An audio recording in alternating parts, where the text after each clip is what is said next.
From the Brockville Industry Chamber of Commerce, I'm talking with Executive Director Pamela Robertson.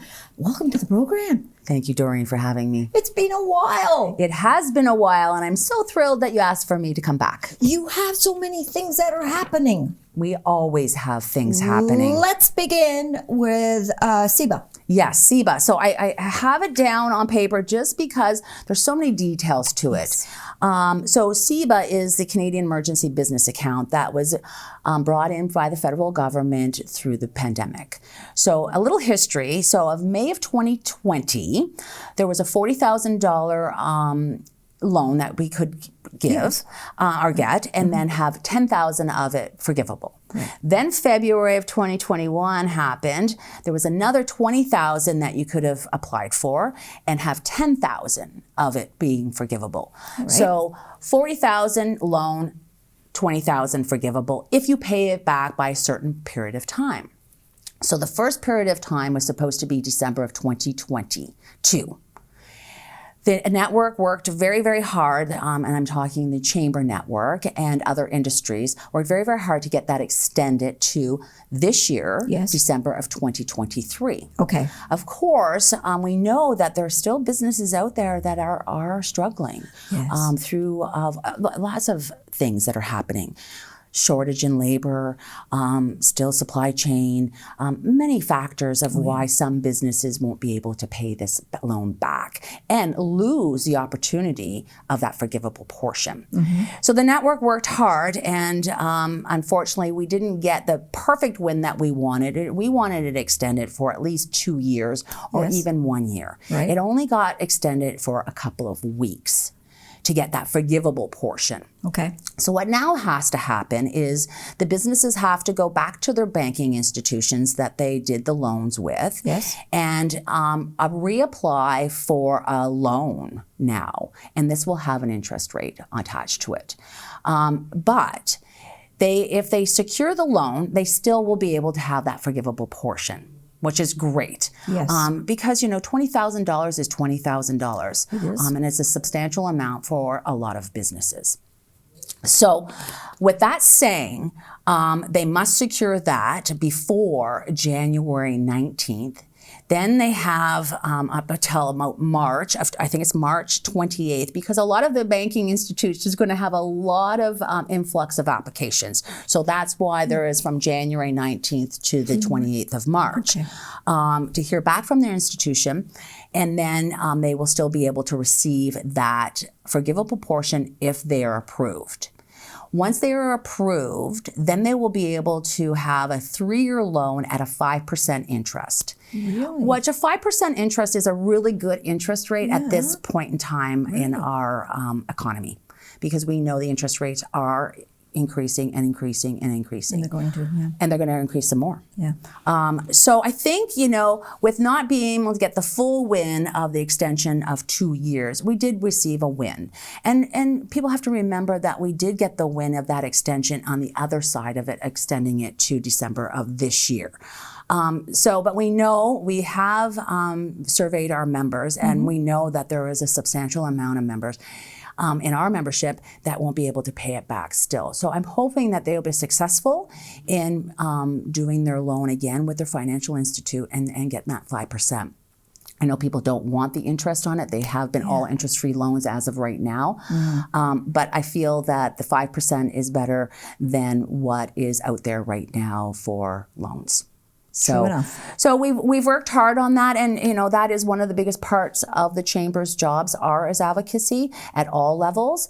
And there's other things that we are working on at a municipal level. A survey will be going out about the homeless crisis and the drug crisis that we have in our area, and it's just not in our area alone. No, it's a big problem nationally. So, but we've heard from some members that there is some issues when they come in every morning and see garbage and needles and stuff like that. So we're going to be surveying that and then going to council with our survey results. Good idea. Yes. No, it's sad. It's very sad that we're in that state, but I can appreciate that you have to do surveys. You have to find out and help the businesses. Well, that's it. And then find a solution. Instead of talking all the time, let's work together as all organizations and all levels to see where the solution can happen within our area. You're quite right. Absolutely. You're quite right. Yes. So, Small Business Week is coming up. It sure is. It is the week of October 15th to the 21st. And the best part about it is we are celebrating our 64th Awards of Excellence Gala on October 19th within that week. Yes. So, very excited about that. Exciting times. We've announced all of the finalists and some of the winners so far, leading up to October 19th. Are tickets still available? Absolutely. How much? So they're $175 plus HST. Okay. They are available until next Tuesday, October 10th at 4 p.m. Because I have to get all my numbers in. So please don't wait till the last minute. This is the long weekend, so people will be away, and Monday is a holiday. So Tuesday is the cutoff at 4 p.m. So please, please, please make sure that if you do not have your ticket yet, please get it. Yes. And I understand that the theme for the evening is The Great Gatsby. It sure is. We always like to have a little theme around it. We're not saying that everybody has to dress up as the Great Gatsby theme. It is a formal event, but it's always a nice little twist when we have a theme to it. Yeah. Absolutely. Right. I like that. I really, really do. Just one other thing relative to the Awards of Excellence Gala is the pre-purchase of the drink tickets. That's right. Okay, so if you're not aware of that, please do check into it. Thanks, Doreen, for mentioning that, because we've done this as a little pilot project this year, because we find it's a very well-attended event, and in the reception area before the dinner starts, it gets very, very busy in there. And if anybody would like to have a drink, would have to pre-purchase their ticket in advance, which makes it a lot easier. They have their ticket in their hands, or they can buy at the venue, but it's cash only. And sometimes we're going to have it placed right at the registration table this time to make it a little easier, instead of going right into the reception hall, finding the table where you buy the tickets, and then going right up to the bar. So we're trying to streamline all of those efficiencies at the gala this year. Awesome. And the music the entertainment's just going to be unreal. Absolutely, yeah. So I'd like to announce all of our finalists and our winners. It was announced, like I said, in advance, but Citizen of the Year this year is Tom Russell from Thousand Islands CDC. He deserves it. He sure does. You know, he has been in that position for, I think it's 30 years. And Has it been that? I know. I was just going to say that's the only role that I've known him to be in. Absolutely. And has done a phenomenal job. Does so many things for our community too. Sits on lots of boards. So amazing individual. Business Person of the Year is Terry Ann Hare from Beauty Inside Wellness Small. And then our Young Professional of the Year, I was able to announce that last Thursday at our 40 Under 40 event, and that is Kristen Bennett from MMP. How nice. I know. And then we have our finalists. So the Business of the Year finalists is Amstead Design Build, Thousand Islands Brewery, and then Ross Video. Okay. Small Business of the Year finalists are Eastern Engineering Group, Sunset Grill, and Beauty Inside Wellness Spa. I know. Terry again. I know, yes. Alrighty. And then Community Excellence, we have Brockville Pride, Brockville and Area Community Foundation, and Habitat for Humanity of the Thousand Islands. Yes. So that's amazing. That is. And then the Tourism Award, we only have 2 finalists, is Maison Maitland Cooking School and Villas. And the villas are beautiful that Cynthia has created in the Maison Maitland establishment. And then Twilight Tuesday Makers Market. So that's a new initiative. I'm very, very proud of that. And I tell you, of course, we're right downtown, so we get to see it. And when I leave on those Tuesdays, the amount of people that have been partaking in the Makers Market, phenomenal. So very proud of that. And then, of course, the Ben T. Camp Memorial Award. So that's any businesses or entrepreneurs that are 3 years or less.